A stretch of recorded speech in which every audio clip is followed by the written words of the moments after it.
Muy buenos días para todos. Vamos entonces a dar inicio a la correlación clínica. Estamos con la señora Natalia Isabel Orozco. Estamos en el municipio de Marinilla. Quiero aquí públicamente para ustedes darle las gracias a la señora Orozco por su generosidad, por permitirme venir a su casa, compartirme su espacio para que a través de la condición que tiene la señora Orozco, ustedes puedan aprender, puedan manejar mejor a sus pacientes, puedan hacer los diagnósticos. Entonces, estamos celebrando la correlación clínica. Primero voy a darles las indicaciones y seguidamente empezamos la correlación. Recordemos entonces que estamos en la simulación de un staff. Nosotros, la señora Orozco y yo, nos vamos a imaginar que ustedes están aquí con nosotros. ¿Por qué escogí staff? Porque el staff es una de las actividades que ustedes van a tener de manera frecuente en su ejercicio clínico. ¿Por qué se hacen los staff? Se hacen para comentar casos clínicos que son de difícil diagnóstico, manejo, tratamiento o para seguir alguna conducta. Entonces se reúnen los diferentes expertos, se reúne un grupo interdisciplinario y se comenta sobre el caso. Entonces, en muchos de esos staff, la paciente o el cuidador viene para aclarar muchas de las dudas que pueden tener los clínicos. Como ustedes no están físicamente acá, sino que van a ver este video, entonces yo voy a generar preguntas que en el ejercicio de la correlación clínica ustedes deberían contestar y cada uno de ustedes daría su opinión y los otros compañeros o afirman o refutan. Los invito para que si tienen la oportunidad con alguno de esos compañeros hacer la actividad, es mucho más nutritiva para ustedes. Entonces yo hago la pregunta, me quedo callado unos segunditos para que supuestamente ustedes la contesten y después yo doy la respuesta, ¿cierto? Recuerden que el quiz va a ser de 5 minutos hoy a las 10 de la noche. Hoy estamos a 20 de junio a las 10 de la noche. Las personas que no puedan deben escribirme un correo para que yo abrirles el quiz en otro momento. ¿Listo? Entonces vamos a dar inicio. Bueno, ¿cómo está, señora Orozco? Ahora sí que no la he dejado hablar. Cuéntenos de usted. ¿Quién es usted? ¿Dónde vive? ¿Qué hace? Todo. Bueno, muchas gracias a usted por hacer esto posible. Igual esto es algo demasiado importante para los médicos que vienen en proceso. Yo estoy pues muy bien, gracias a Dios, aprendiendo cada día más sobre mi condición de vida, cuidándome con los desencadenantes, tratando de tener una vida normal. Qué bien. Recordemos que usted no va a decir el diagnóstico final que tiene porque ellos se supone que lo tenemos que ir descifrando. Bueno, muy bien. ¿Usted vive entonces? ¿Cuántos años tiene? Tengo 37 años, vivo en Marinilla. ¿Es casada, soltera? Tengo 2 hijos, adolescentes, y soy viuda. Mi esposo murió por la pandemia hace 2 años. Bien, bueno, entonces vamos a empezar. Recuerden que la simulación yo hago aquí el rol como si fuera residente y ustedes los especialistas. Entonces primero les voy a presentar el caso. Entonces la señora Orozco es una femenina que empezó en una manera temprana en su juventud. Como ella nos va a narrar, vamos a ir lentamente revisando su historia para que podamos encontrar cuál es el diagnóstico que ella tiene, cuál es la enfermedad o condición que padece. Entonces ella empezó con unas manifestaciones gastrointestinales, específicamente un dolor abdominal que ella ya nos va a hablar en detalle, entra por servicio de urgencias, le hacen manejo y en ese manejo que le hicieron, lógicamente sin tener idea y sin sospechar qué tipo de enfermedad tenía, a través de las diferentes pues, opiniones clínicas y eso, empiezan a dilucidar el diagnóstico. El diagnóstico confirmado, incluso pues ya genética y molecularmente, fue muchos años después. Vamos a empezar con eso. Bueno, mi señora Orozco, entonces recuerden que en algunos momentos yo le voy a decir pausa, ¿cierto? Porque es para que le voy a hacer a los médicos en la pregunta. Entonces, bueno, empiéncenos a contar su historia. Usted es una niña normal, usted nació aquí en Marinilla, usted pequeñita, ahorita que sabe su condición, de pronto recuerda si tuvo alguna manifestación cuando era pequeña. Pues a ver, yo era una niña muy alegre, muy aliviada. Lo único es que cuando empecé con el periodo me daban muchísimos cólicos, dolor de cabeza, me daba a veces debilidad en las piernas. O sea, para mí el periodo, siempre que me venía, era muy enferma. Pausa. ¿Por qué ella tuvo esas manifestaciones cuando tenía el periodo? ¿Qué causaba esa debilidad en las piernas? Sabemos que normalmente nosotras mujeres cuando menstruamos, ¿cierto? Y tenemos ese desprendimiento del endometrio porque ya no se va a fecundar, podemos tener cólico. Pero ¿por qué ella se sentía más mal? Bien, sigamos. Tenía un novio, estaba pues con el periodo tiempo. No, pero ¿qué años estamos hablando, más o menos? O sea, usted le vino la menstruación, su menarquia, muy bien, pero nada grave, usted nunca fue hospitalizada, nunca le sospecharon nada, usted tenía una vida común y corriente, tenía sus amiguitos, salía a sus fiestecitas, tomaba su aguardientico, su vinito, pues algún aperitivo de licor, comía todo normalmente, o sea, su vida común y corriente. Normal, hasta los 16 años, porque a mí me vino como a los 14. Sí. Entonces desde ahí empezó pues como el problema solamente cuando me venía el periodo. Ya a los 16 años terminé con mi novio y eso me produjo mucha lloradera, no dormía bien, ansiedad, lo que yo nunca había tenido. Yo siempre tuve una vida muy normal y empecé en un estrés, entonces empecé a sentir. ¿En qué año estaba usted en el colegio? En 11. Ya iba a terminar el colegio, eso es muy importante. Sí. Entonces empecé con un dolor abdominal. Yo me lo aguantaba, pero ya llegué un día, yo estaba estudiando, que un cólico horrible, yo ya era desesperada, me llevaron al servicio de urgencias aquí en Marinilla, me hicieron exámenes y todo estaba muy bien, no me veían nada, me mandaron para la casa. Le pregunto, ¿usted no recuerda en esa época, cuando tenía ese cólico, si la orina era de algún color? No, era normal. Completamente normal. Eso es muy importante, porque más adelante vamos a ver sobre el tipo de porfiria que ella le han diagnosticado y vamos a hablar un poquito de eso. Sí. Entonces ya yo ya estuve más o menos una semana en eso, ir y venir, no solo aquí en Marinilla, sino en Río Negro, en Medellín, en diferentes hospitales. O sea, yo iba, me hacían exámenes de sangre, todo normal. Y todo normal. Muy importante eso para que lo tengan en cuenta ustedes. Y en general, no solamente sabemos claramente que ella tiene una porfiria, ¿cierto? Estamos hablando sobre porfiria, pero en general para todas las enfermedades huérfanas.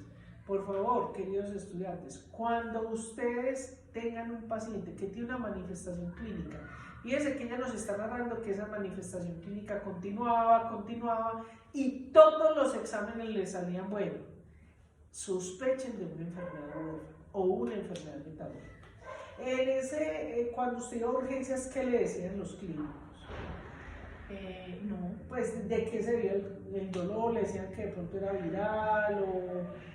¿Qué le decían? ¿A qué se debía el periodo? Primero que era de pronto una hepatitis. Le hicieron todos los exámenes. Sí, y todos salieron buenos. Después que eran de ¿Por qué pronto le cálculos. sospecharon una hepatitis? No sé. Bueno, ahí hay una cosa muy importante. Es posible que ella no haya notado porque, o sea, uno normalmente pues no orina y dice, ve que hoy qué color tengo la orina.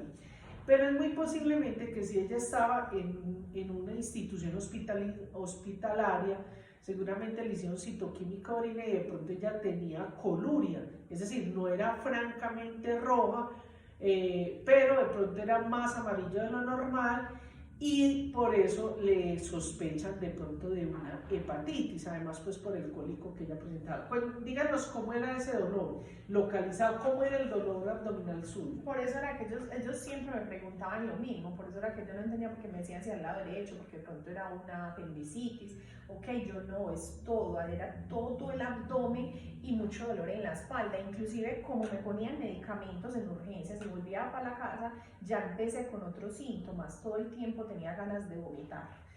Muy importante eso. Pregunta, pausa. ¿Por qué la paciente en los servicios le ponían, recuerdan qué medicamento le ponían? Era para el dolor, ¿cierto? ¿Por qué la paciente cuando le colocan otros medicamentos empieza a tener otras manifestaciones? Muy bien. ¿Qué manifestaciones empezó a tener? Aparte del vómito, ya empecé también a sentir debilidad en las manos, en los pies. Pero eso fue en la casa, o sea, usted no está hospitalizada todavía, o sea, usted iba a urgencia. Iba y venía, estuve Sí. por ahí una semana así. Ya me hospitalizaron en Río Negro, pero ya ahí empecé a tener muchas más complicaciones. ¿Cierto? ¿Qué complicaciones? Ya me caía de la camilla, por ejemplo, ya me empecé a caer de la camilla. No se podía parar. No, ya no me podía parar. Los médicos le dijeron pues a mi mamá que era algo psiquiátrico que yo me estaba haciendo porque yo no tenía nada, me hicieron ecografías, radiografías, exámenes de orina, exámenes de sangre y todo salía bueno. ¿Qué otra manifestación empecé a tener ya hospitalizada? Ahí sí empecé a orinar como Coca-Cola. Muy importante eso. Le pregunto, de todas maneras usted venía en su duelo de la terminada con el novio, pero usted ahí por ejemplo se sentía deprimido, lloraba mucho. Sí, lloraba mucho. ¿Y qué le decía el medicamento, el doctor? No, que al último dijeron, no, entonces tiene una apendicitis y me operaron. Muy importante eso. Es decir, eso es lo que se llama una cirugía en blanco. ¿Por qué? Porque le abren sospechando que es una apendicitis, como ella dijo, cirugía exploratoria, pero cuando abren ven que todo está normal, entonces se llama una cirugía en blanco. Voy a contestar hasta aquí las preguntas que he hecho. Entonces, fíjese que ella nos narra que empezó a tener, cuando empieza su menarca, empezó a menstruar, empezó a tener dolores abdominales, dolor. Recuerden que cuando se tiene la menstruación se pierde sangre. Al perder sangre se pierden los glóbulos rojos donde está la hemoglobina, está el grupo hemo. Entonces, inmediatamente se le dice a la médula ósea que se produzca más glóbulos rojos, más sangre y por ende se activa la fábrica de la síntesis del hemo. Quiero decirles que se me olvidó una cosita de hacer la introducción sobre las porfirias, pero entonces yo ahorita voy a hacer el video y ven primero ese, ¿cierto? Y después seguimos con este. Muy bien.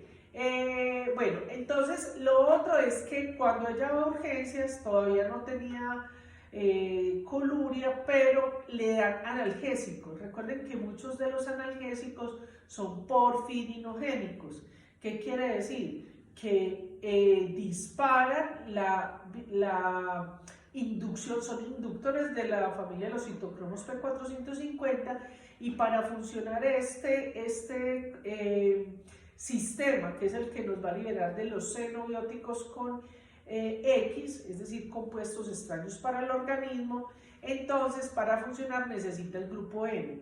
Entonces, cuando uno consume una sustancia porfirinogénica, llámese medicamentos, alimentos, que es lo que llamamos los factores precipitantes, entonces se activa la síntesis del hemo, ¿cierto? Y como ella tiene una de las enzimas que está deficiente, entonces se acumula el ALA, el PBG y los isómeros de porfirinas. Fíjense que ella ya empieza a manifestar que la orina era como Coca-Cola. Otra cosa muy importante que es clásico, que a los pacientes con porfirias, recuerden que el ALA y el PBG tienen tropismo por el sistema nervioso, son neurotóxicos. Entonces puede ser el autónomo, ¿cierto? Por eso ya tenía el dolor abdominal, las náuseas, el vómito, puede ser motor o periférico, recuerden que ella empezó a narrar eso, y ya puede ser central. Ella tenía un duelo de base, eso es lo que se llama una depresión menor por duelo, pero en la medida en que va avanzando el tiempo, fíjese que las manifestaciones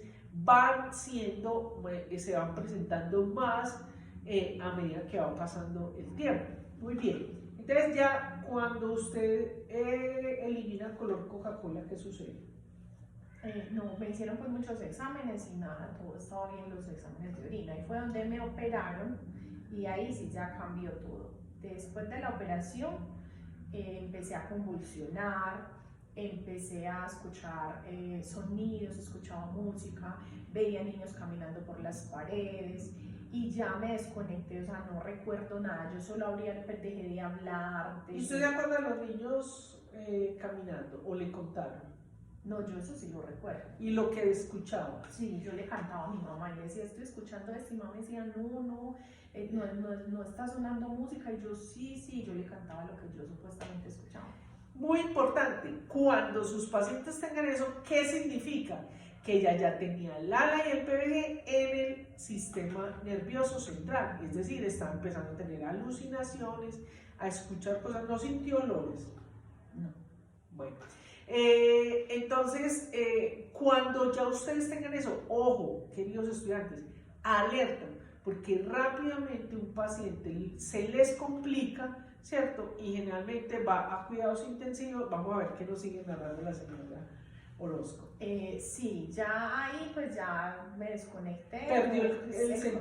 Totalmente. Pero no quedó inconsciente, o sea, usted no se acuerda o quedó inconsciente. No, yo solamente podía abrir los ojos, yo no hablaba nada, yo no. Y ya no se acuerda de eso.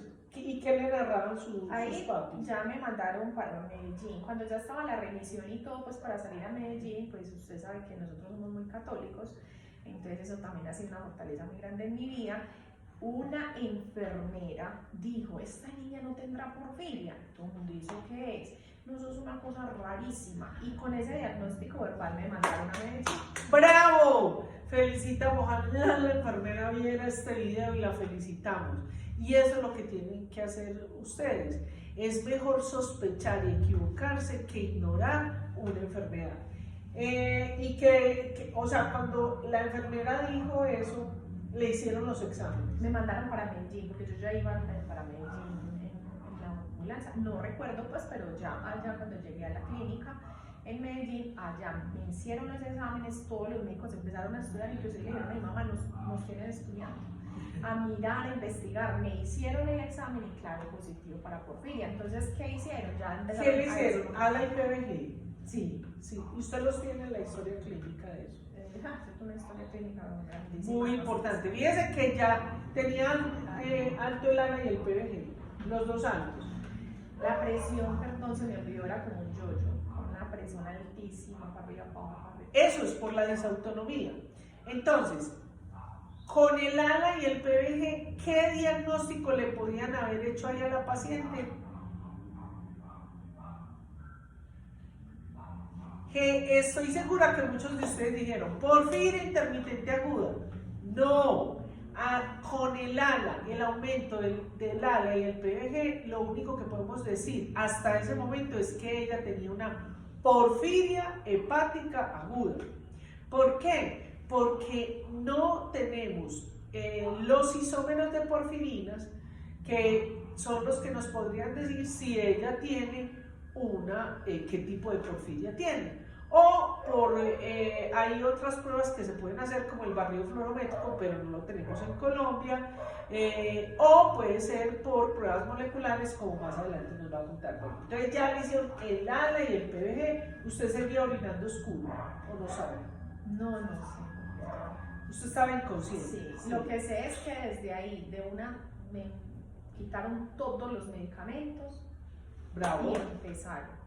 Excelente. Ahí es muy importante. Felicitamos a esos médicos porque como muchos medicamentos son porfirinogénicos y por eso ustedes tengan esto siempre en mente y si se les olvida me escriben y yo les comunico. Siempre que vean un medicamento tienen que buscar las bases de datos donde están los medicamentos. Hay dos bases de datos, la norteamericana y la europea. Entonces son www.porfiria.org y otra que es la europea, www.drugs-porfiria.org. Entonces ahí los buscan. Generalmente están en inglés, pero entonces ustedes buscan cómo traducirlo. Una cosa que es muy importante y quiero decirles, a veces los medicamentos ustedes no los encuentran porque en los Estados Unidos o en Europa son otros isómeros de ese medicamento, entonces no se llaman igual. Entonces, pues ya tienen que buscar algún profesional, como el profesor, el doctor Ubier Gómez, o 1000 personas para ayudarles a buscar eso. Sí, entonces le interrumpieron en los medicamentos. ¿Qué pasó ahí? Ya me empezaron a adecuar como un cuidados intensivos porque la clínica era muy nueva y todavía pues no tenía muchas cosas, pero ¿Dónde estuve estaba? sola al frente del Pablo Tobón. ¿En la Bolivariana? Sí, en la Bolivariana, era muy nueva en ese Sí. entonces solita y llena de aparatos Usted se fue a cuidados intensivos, consciente o todavía está inconsciente. inconsciente. Fíjese que ella se fue hasta cuidados intensivos. ¿Eso se hubiera podido evitar? Sí, sí se hubiera podido evitar. Sin embargo, hay que decir y felicitar al grupo de salud porque de todas maneras ellos no sabían, ¿cierto? Y simplemente, pero lo que puede pasarles a ustedes en el futuro es que su paciente se le complique porque usted no sospecha de eso, usted le está poniendo, por ejemplo, medicamentos que son factores precipitantes y lo que va a hacer es complicar la paciente o incluso como hace unos días, unas pocas semanas, que se fue una compañerita de Porfirias de 23 años. Porque cuando ya empezaron a ponerle el medicamento específico, ya pues no había nada que hacer y tuvo muerte cerebral y se murió. Bueno, y entonces estábamos en cuidados intensivos. ¿Cuánto duró usted en cuidados intensivos? Más o menos por ahí 15 días. Pero muy bien. Pues, o sea, me explico, Sí. muy bien en el sentido de que tenemos otros compañeros que han estado mucho más y que han quedado con secuelas, que ha sido muy difícil, pero que se puede mejorar. Entonces, ¿qué pasó más o menos a los 15 días? Cuando usted, lo que recuerda cuando volvió. Pues a ver, cuando yo estaba pues tan mal, pidieron la hematina, ¿cierto? Pero era un problema con el INVIMA y muchas cosas, entonces estaban en todo ese proceso. Cuando ya dijeron, ya la hematina viene en camino, el doctor dijo, no, ella está saliendo de la crisis ya con la destrozo en 50 por día sin trago, por categoría. ¡Bravo! Muy bien, eso es un punto muy importante. Por eso a mí me encanta el testimonio de ella, porque realmente los pacientes, si los trataran adecuadamente, ni siquiera tendrían que llegar a que les pongan la mina. Recordemos que el tratamiento para los pacientes de porfiria son dirigidos hacia uno. Recuerden que en la síntesis del grupo hemo, la cantidad de hemo para el ciclo. Cuando hay hemo, el ciclo, la síntesis se para. Entonces, cuando se para, no vamos a tener ni ADA ni PBG. Y eso es lo que hace la hemina o hematina, ¿cierto? ¿Qué es la hematina o la hemina? Son hemos sacados de glóbulos rojos humanos. Ahora, tenemos otro tratamiento que es el de primera base, y lo primero que hay que hacer, o porque lo preguntan en el quiz. Es decir, cuando la paciente, y que fue muy bien lo que hicieron, mejor dicho, ese manejo que le hicieron a ella fue excelente, es glucosa, pero no la glucosa como se coloca normalmente del 5 al 10%. No, así no le va a servir. Incluso si tiene desbalance electrolíticos, que es común que pasen las porfirias, entonces hay que colocarle destroza. Esa destroza es entre 400 y 500 gramos días, en bolos que vayan entre el 30 al 50% por catéter central. No puede ser por una vena común y corriente, porque le va a dar una tromboflebitis. Entonces tiene que ser por catéter central. Cuando le están colocando la destroza, tiene que haber monitoreo de la glucosa, porque le puede dar una hiperglicemia. ¿Cómo se maneja? Se puede manejar con insulina, se puede manejar con metformina. ¿Cuándo se cambia a la emina? Cuando los pacientes, desde el momento en que le coloquen a las 24, 36, 48 horas, va aumentando las manifestaciones clínicas del sistema nervioso, entonces hay que ponerle la emina. Actualmente nosotros tenemos en Colombia el Panhematin, que es la hematina, también extraída de glóbulos rojos. Entonces, ahí pues depende a discreción del médico, se le pone 1, 2, 3, 4 las ampollas que digan. Ojo, muy importante, aquí a veces lo hacen indiscriminadamente, pero hay que colocar 4, máximo 6, medir la saturación de transferrina y ferritina, verificar que no esté haciendo una hematocromatosis secundaria a la administración de la emina, porque es glóbulos rojos. Bueno, otra cosa muy importante y que a veces ustedes me preguntan es el tratamiento del desbalance electrolítico. Cuando un paciente tiene crisis, lo primero que hay que buscar es si tiene factores precipitantes, porque si no le quitan los factores precipitantes, no, así le pongan emina, glucosa, no van a ser las manifestaciones. Por eso lo que le hicieron a la señora Orozco fue excelente. ¿Qué le hicieron? Le pagaron todos los medicamentos y iniciaron de nuevo. También fue muy acertado el médico, porque ¿qué vio? Que ella estaba mejorando, o por lo menos no siguió aumentando las manifestaciones del sistema nervioso. Entonces él vio que no era necesario, porque recordemos que antes estaba el arginato de mina, que es el Normosan, donde hace 3 años cada ampolla vale más o menos entre 6 y 8 millones y había que poner 4. Hoy en día la que les están administrando, que es la hematina o Panhematin, cada ampolla vale entre 26 y 28 millones de pesos. Entonces es supremamente costoso. Entonces realmente muchos pacientes simplemente con quitarle los factores precipitantes, manejarle los electrolitos y la glucosa es suficiente. Ojo, entonces ustedes me dicen, entonces el tratamiento es el desbalance electrolítico. El desbalance electrolítico sí hay que manejarlo, porque así usted le ponga, así ella siga con las manifestaciones clínicas y usted le empieza a colocarse a la glucosa, mira, primero, si le pone más glucosa es peligrosísimo, porque entonces ese desbalance electrolítico, ellos sí les bajan el sodio, el potasio, el magnesio, el cloro, el calcio. Entonces tienen hipomagnesemia, hipocalcemia, hiponatremia. Entonces recuerden que en una hiponatremia, o sea, se baja el sodio, si se pone glucosa más se baja el sodio. Entonces por esa razón hay que manejarlo del desbalance electrolítico. Ahora, si se maneja el desbalance electrolítico, igualmente, si no estamos interviniendo con la vía, se va a seguir sintetizando al IPVG. Olvidaba decirlo, que ¿qué es lo que hace la glucosa? La glucosa, cuando tenemos alta concentración o la homeostasis calórica en glucosa, va y le dice al núcleo que no se produzca, no se sintetice la ALA-S1, que es la ácido aminolevulínico sintasa 1. Muy bien, entonces ya usted le pusieron la glucosa, ¿cierto? Ya salió de cuidados intensivos, pero usted quedó caminando, ¿o cómo quedó? ¿Salió normal? No, Cuéntenos de eso.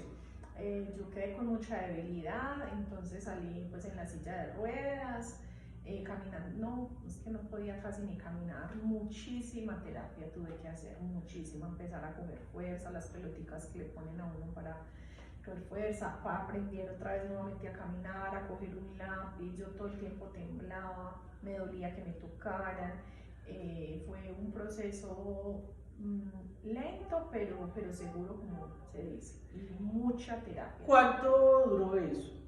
Eso duró unos meses. La crisis mía fue empezando año como entre febrero y marzo. Y ya para finalizar año yo ya estaba caminando, ya estaba bien. Qué bien. Entonces se pudo graduar. Sí, me pude graduar porque yo iba al colegio en la silla de ruedas, después iba en caminador, después iba con el bastoncito, poco a poco con terapia hasta que pues hice todo mi esfuerzo, exámenes, todo, y me pude graduar. Obviamente salí demasiado flaca, era un palito, salí de la clínica súper flaca y fui poco a poco, un proceso lentico, pero fui cogiendo otra vez fuercita. Excelente. Entonces la pregunta, ¿por qué si ella quedó casi cuadraplégica, cierto? ¿Por qué hoy en día la tenemos así? Ah, muy bien. Porque recuerden que el ALA y el PBG no hace un daño neuronal, hace una degeneración neuronal, es decir, hace una degeneración del axón. Por eso los pacientes con porfiria, así que cuadraplégicos o dependiendo de las afecciones que tengan, después de que se pare la crisis, se les haga el tratamiento, ellos pueden volver a ser común y corriente, a caminar, a estar supremamente saludables. Por eso decimos que las porfirias de alguna manera es una enfermedad benigna, en el sentido de que ellos pueden volver a ser normal y si evitan los factores precipitantes van a tener una vida como la tenemos ahí hermosa. Entonces, la pregunta sería, ¿hay pacientes que pueden sufrir daño neuronal? Sí. ¿Cuándo pasa eso? Cuando los pacientes son en el tiempo, están mucho tiempo expuestos al ALA, al PBG y a los isómeros de porfirina, ya no hacen degeneración neuronal, sino que hacen un daño neuronal. Recuerden que cuando están los daños neuronales generalmente son irreversibles, entonces pues ya no podemos, cuando a veces se afectan ciertas partes, no las podemos volver a tener. Y eso se da sobre todo en el sentido de que hay algunos pacientes que quedan crónicamente sufriendo mialgias, artralgias, neuropatías periféricas, motoras, algunos incluso psiquiátricas, ¿cierto? Quedan viendo, por ejemplo, siempre ven sus monstruos o personajes o escuchan cosas siempre. Y pues ellos tienen que aprender a vivir con esas situaciones. Bueno, entonces usted ahí le volvió a dar crisis, ¿o no?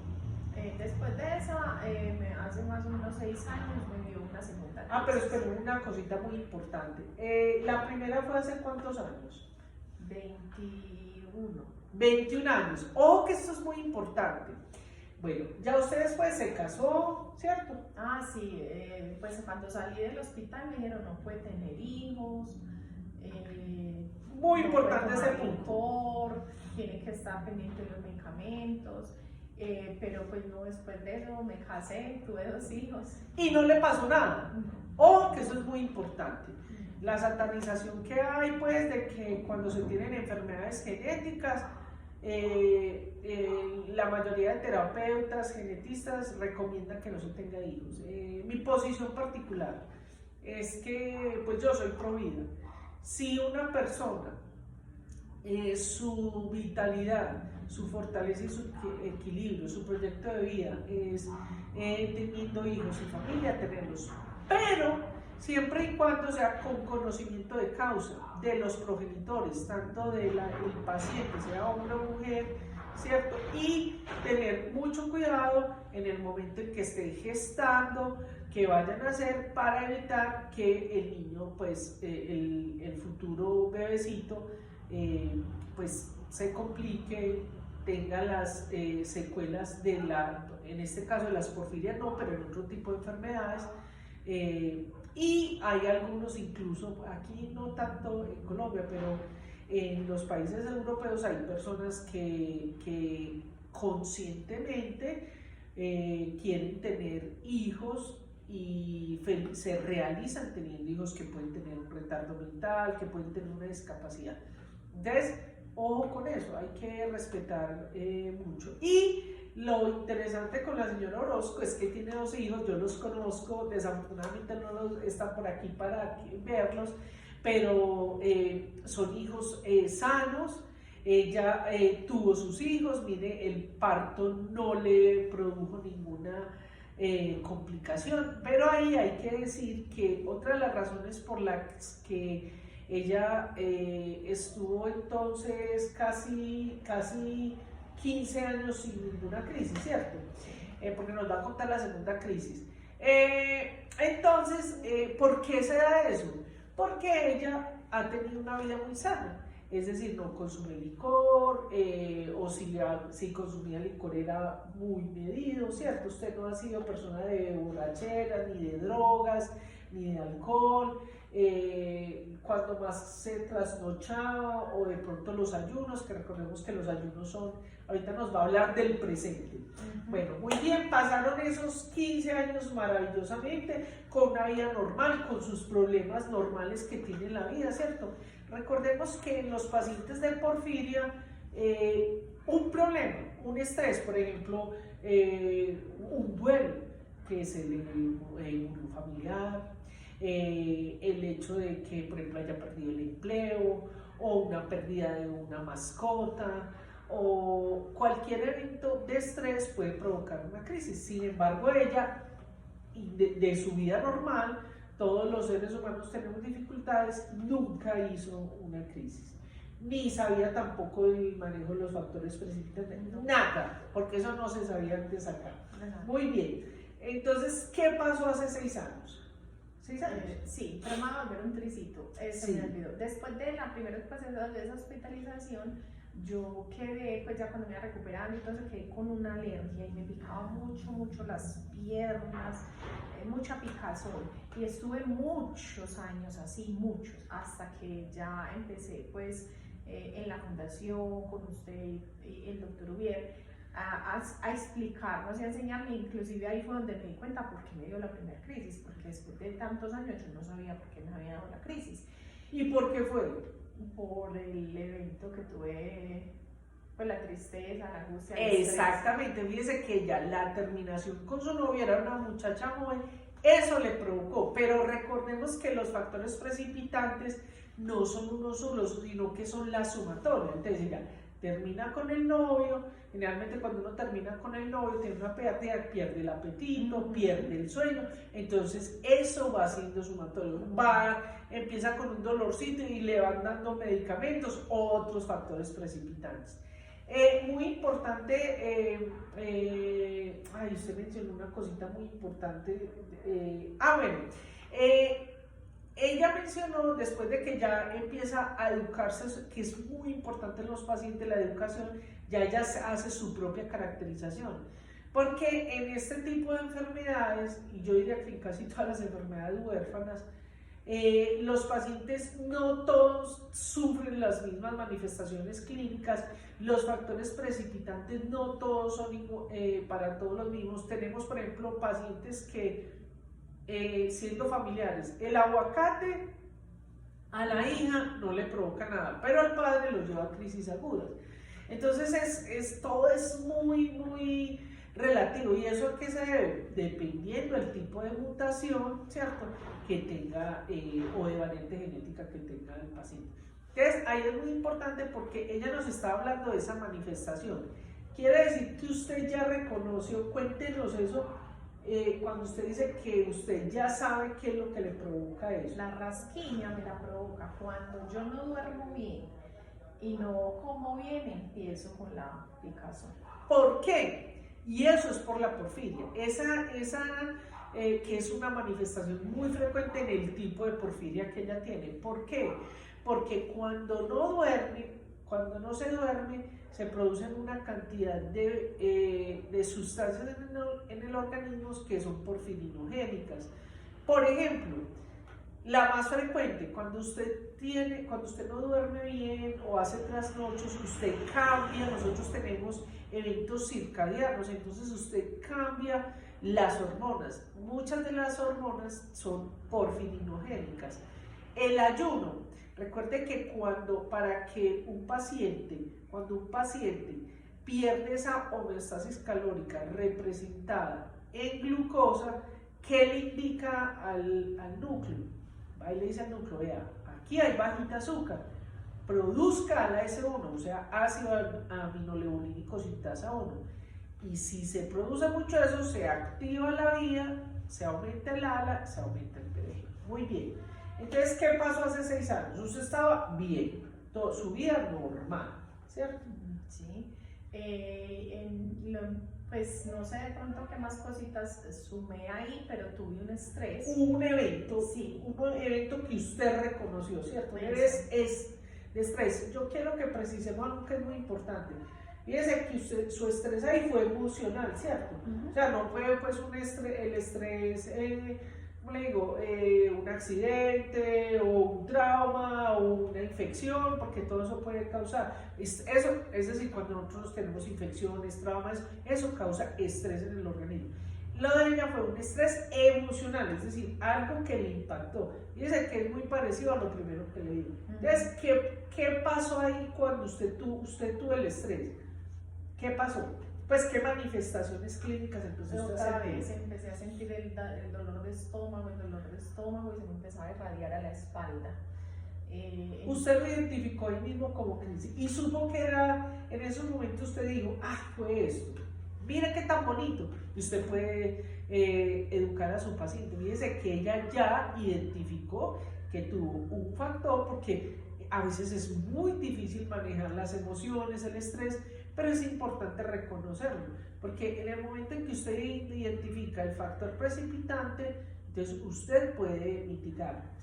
En ese momento de estrés, entonces usted también dejó de dormir, dejó de comer, ¿cierto? El mismo patrón, ¿cierto? Exactamente. ¿Por qué es importante eso y por qué? Porque cuando ella, vamos a ver que ella posteriormente, como ya nos lo comentó, por ejemplo, en el momento en que su esposito se falleció, pero además, bueno, ahorita vamos a llegar a ese punto muy importante, ¿cierto? Pero entonces usted ahí identificó el punto, ¿cierto? Le pregunto, en ese momento cuando le dio el dolor abdominal, ¿fue al servicio de urgencias?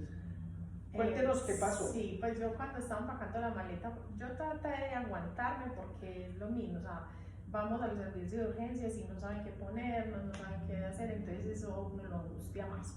Entonces uno trata de aguantarse en la casa, pero ya al ver que yo ya no me podía, yo era doblada, ya mi mamá me dijo, no nos vamos porque nos vamos. Entonces ya empecé a empacar la maleta y empaqué mermelada, arequipe y unas galletitas de arequipe que me habían traído de otra parte.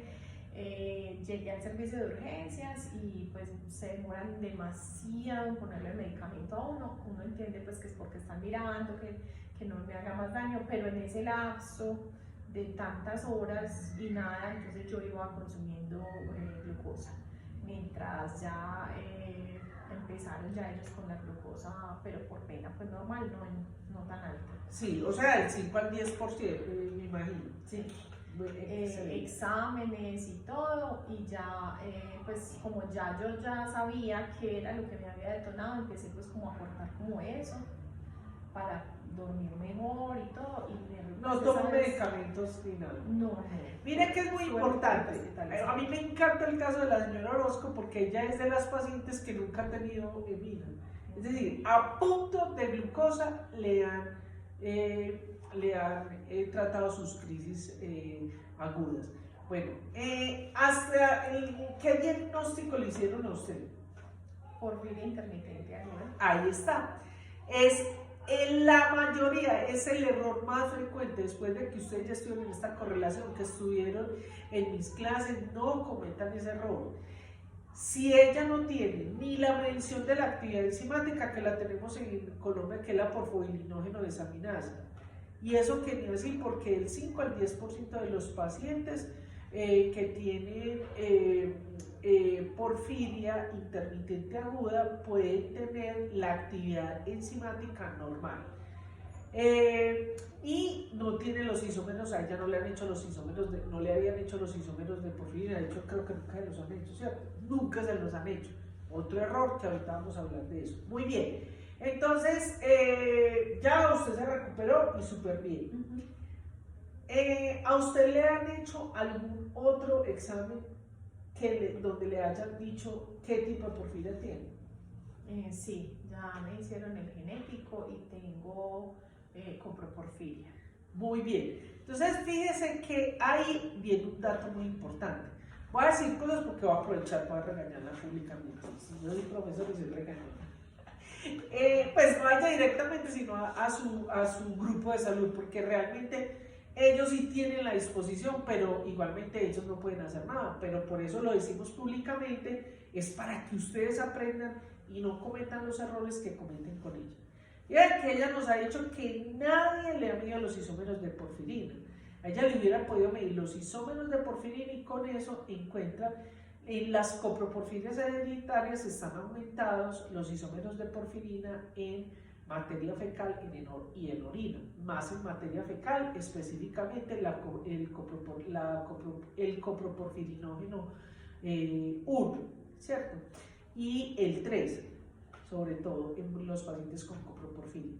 ¿Qué sucede? Que a ella se lo hacen por molecular, está muy bien y tiene la hereditaria, pero en los pacientes con porfiria hepática aguda, ¿cuáles son las porfirias hepáticas agudas? La deshidratasa, la intermitente aguda, la coproporfiria hereditaria y la porfiria variegata. En esas porfirias hepáticas agudas hay dos que son mixtas, que son la coproporfiria hereditaria y la variegata. Ellos tienen manifestaciones clínicas, por ejemplo, ella se tiene que proteger del sol, ¿cierto? ¿Por qué? Porque los rayos ultravioleta a ella, esa piquiña, esas manifestaciones, usted nunca le ha salido ni bombitas, ni nada, ni bueno. Pero los pacientes con coproporfiria pueden tener hipertricosis, que son vellosidades, hiperpigmentación. ¿Por qué? Porque los isómeros de porfirina no son solubles en agua, entonces se acumulan en la piel. Entonces, al estar en contacto con los rayos ultravioleta, esos dobles enlaces de los isómeros de porfirina, de los anillos tetrapirrólicos, se agitan, ¿cierto? Absorben una longitud de onda y emiten otra, se agitan y entonces producen las manifestaciones cutáneas. Esos isómeros de porfirina van al hígado y son eliminados por las vías biliares y por la materia fecal y también por la orina. Entonces, los pacientes mixtos, o sea, variegata, las cutáneas, todas las cutáneas y de las agudas hepáticas, la variegata y la intermitente aguda, a ella le deberían medir por lo menos, bueno, debería ser cada 4 meses, pero por lo menos una vez al año deberían medirle el ALA, el PBG y los isómeros de porfirina. No se los han hecho a ella ni siquiera nunca. ¿Usted cada cuánto le hacen exámenes mirando cómo está la función hepática? Pues más o menos cada 6 meses. Bueno, esperemos que pues esté consciente el grupo de salud que la trata a ella de que mirando cómo está el perfil hepático, pues lo monitoree, pero no es suficiente. ¿Y por qué hay que hacerlo con los de coproporfiria y variegata? Porque estos pacientes no mueren en sí mismos de un ataque de porfiria, sino que desarrollan un cáncer hepático, incluso pueden empezar con un hígado graso, luego se van a un hígado fibroso, luego cirrótico, y puede ser o por falla hepática aguda o porque hacen un hepatocarcinoma. Entonces hay que evitarles eso, ¿cierto? Bueno, con la señora Orozco pues vivo un poquito confiada porque ella es muy juiciosa, ¿cierto? Entonces lo que aspiramos es que ella se muera de viejita, ¿cierto? Pero no en sí mismo de la porfiria, pero desde el punto de vista real del manejo de la enfermedad, ella debía manejarse esos isómeros. Bueno, entonces ella genéticamente tiene la coproporfiria hereditaria. Recordemos que es una porfiria dominante, es decir, que recuerden que nosotros somos porque tenemos características de papá y características de mamá. En las dominantes, con uno de los dos que tenga la enfermedad, se puede heredar a los hijos, dependiendo pues cómo ser esposo. Cuéntenos de sus hijos, ya han sido caracterizados. Pues a los dos les hicieron genético y salió negativo. Bueno, hasta el momento ha salido negativo. Sin embargo, recordemos que en Colombia se hace por la última tecnología que se hace, que es el NSG, que es secuencia de siguiente generación. Entonces, hay que tener mucho cuidado con eso porque muchas de estas mutaciones no están en las bases de datos. Entonces, ¿qué es lo que ella, a pesar de que le dio negativo, pero se lo hicieron por esta técnica, es que ella tiene que estar muy atenta en el momento en que vea que alguno de sus hijos tiene dolor, cólico, es decir, una manifestación parecida, ¿cierto?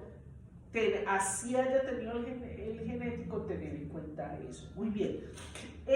Quiero que mencionemos muy importante para que ustedes vean cómo este tipo de enfermedades puede ser benigna, que es con respecto a el momento en que, fíjense que ella había tenido una crisis por una afección emocional, ¿cierto? Una situación emocional le crea el estrés. Sin embargo, ella estaba más consciente. Yo quiero que mencionemos, porque para usted ha sido muy importante y lo que ha permitido darle fortaleza, como en el momento en que fallece su esposo, pero que además no fue solo su esposo. Yo quiero que usted nos cuente eso, porque parte de lo que narra nuestra querida paciente, que le podríamos decir, ¿cuál ha sido la clave para usted tener esa fortaleza? Él es un hermanito de mi esposo, o sea, mi cuñado, empezó enfermo, lo llevaron al hospital, era COVID, y con él se contagió mi esposo. Entonces, pues mi esposo quedó con mucha lloradera, él era pues muy activo. Muy pero ya había fallecido su cuñado. No. Bueno. Entonces, mi esposo recibía la llamada del hermano pues entubado y mal, y lloraba y lloraba. Eso, pues esa semana fue muy terrible para todos, ¿cierto? Con él así, mi esposo medio indispuesto, pero muy bien, porque él también tenía una vida muy tranquila.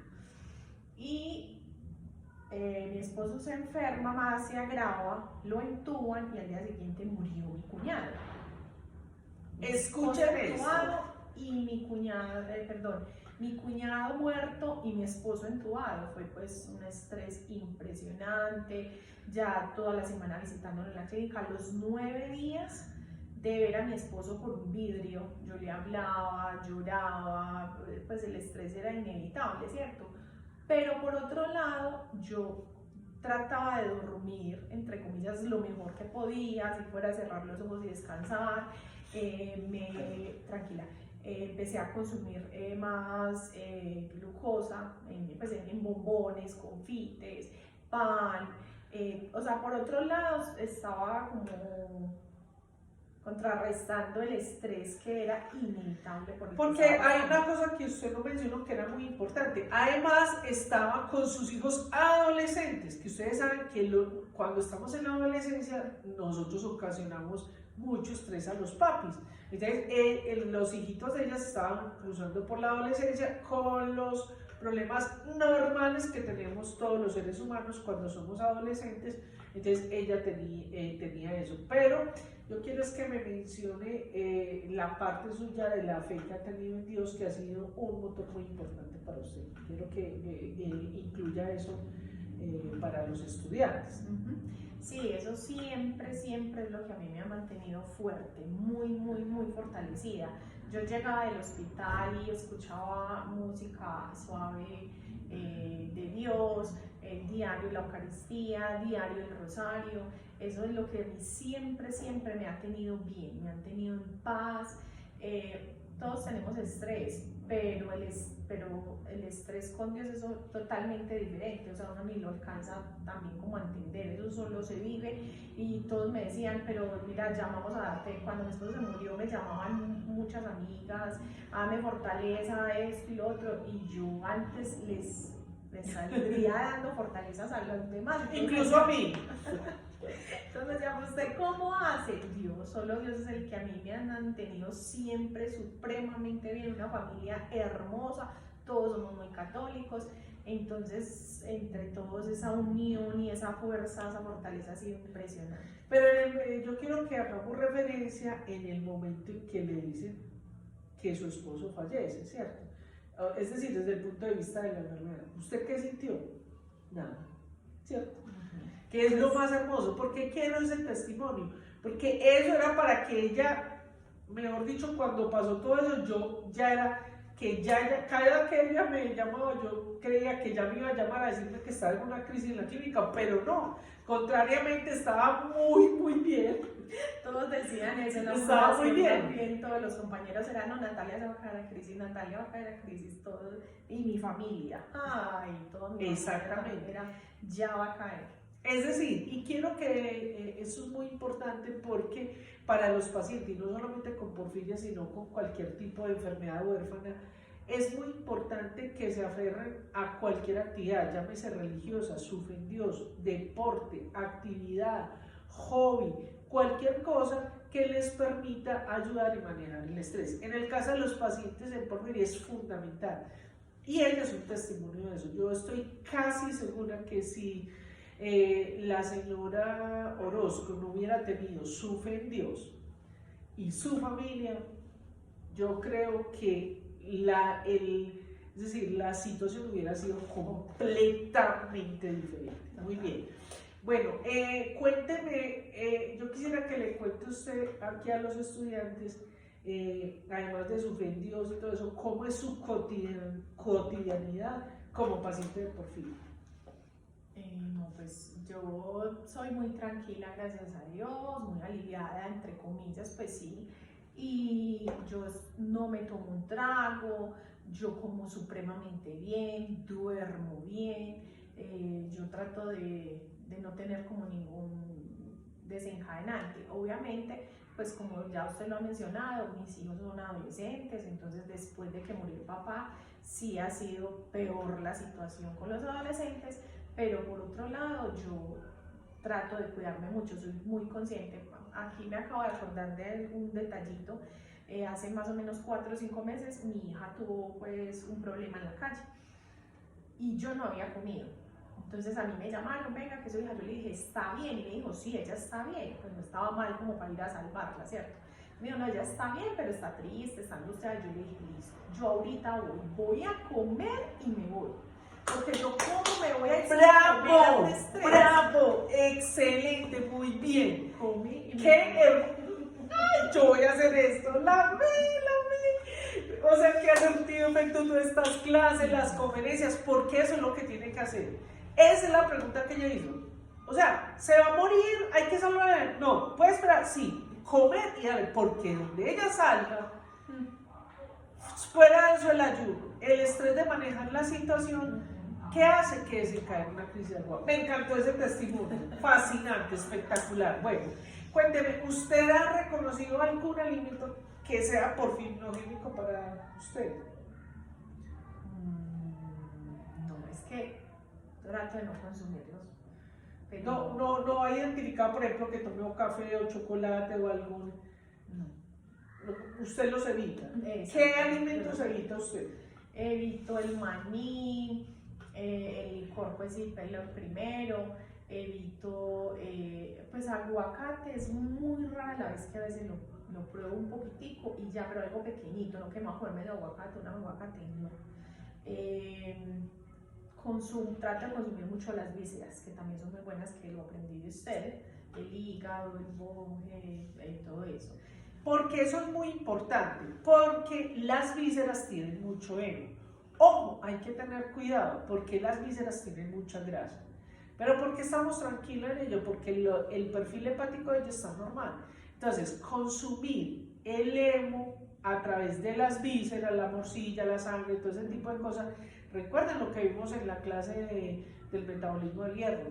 Nosotros tenemos transportadores del grupo hemo en el enterocito, o sea que a través de la digestión se puede obtener hemo. De hecho, muchos han salido adelante con eso. Cuéntenos también de que usted mantiene la azuquita en el bolsillo. Cuéntenos eso, que es muy importante y ha salvado muchas vidas. Siempre, siempre a todos lados donde salgo, siempre en mi bolso tengo azuquita. Inclusive la gente que me conoce, mis amigas, ahora pues que mucha gente no consume azúcar, ¿cierto? En el tinto o así, cuando nos sentamos y ellas no van a consumir el azúcar, todas me lo pasan, Nati, mira, todas me guardan. Y cuando de pronto estoy en alguna cosa que no pueda pues como comer, ¿cierto? Y ya me siento que estoy como, ya llevo tiempito sin comer, yo saco mi azuquita y me lo pongo abajo la lengua. Muy bien, excelente. Entonces, eso es algo que fuimos desarrollando. Lo que se debe hacer, incluso pacientes cuando se desmayan o tienen algún tipo de cosa, empieza una crisis aguda, es colocar azúcar debajo de la lengua, que es como si se las estuviera inyectando, que se humedezcan la puntica del dedo meñique con sal, porque recuerden que tenemos unos transportadores que son dependientes de sodio, entonces van a ayudar. Entonces ellos se colocan la azuquita debajo de la lengua, puede ser de 5 a 10 gramos, o sea, 1 o 2 bolsitas, no masticarla, sino que se absorba por la mucosa, se vaya diluyendo eso se repite cada 20 minutos hasta que pasen los síntomas. Bueno, no sé si usted quiera dejarles algún mensaje a los estudiantes, que nos cuente cómo ha sido su actividad dentro de la fundación, bueno, lo que usted nos quiera dejar como de mensaje. No, pues en la fundación, con todo el amor, pues tratamos de ayudar a otros compañeros. Lo más importante es que se empoderen, que aprendan cuáles son sus desencadenantes, que los eviten, y pues no, todo el agradecimiento pues a ustedes que quieren aprender, que se empoderen para que sigamos pues teniendo vidas más saludables. Bueno, entonces hemos terminado esta parte de la correlación. Y bueno, yo quiero agradecer aquí pues públicamente a la señora Natalia Orozco, que permitió que viniera a su casa, se lo vuelvo a repetir, muchas gracias. Lo que queremos con esta actividad es que ustedes aprendan. Realmente es una excelente oportunidad de estar en contacto con estos pacientes. Desafortunadamente no fue face to face, pero bueno, tenemos este espacio. Bueno, recuerden entonces que son 2 videos, este que es con la paciente y el otro video donde yo hago una pequeña introducción sobre las porfirias. Entonces recuerden el quiz, se demora 5 minutos, son 5 preguntas abiertas. Muchas gracias, gracias por la paciencia, por el interés en esto. Que estén muy bien. Chao.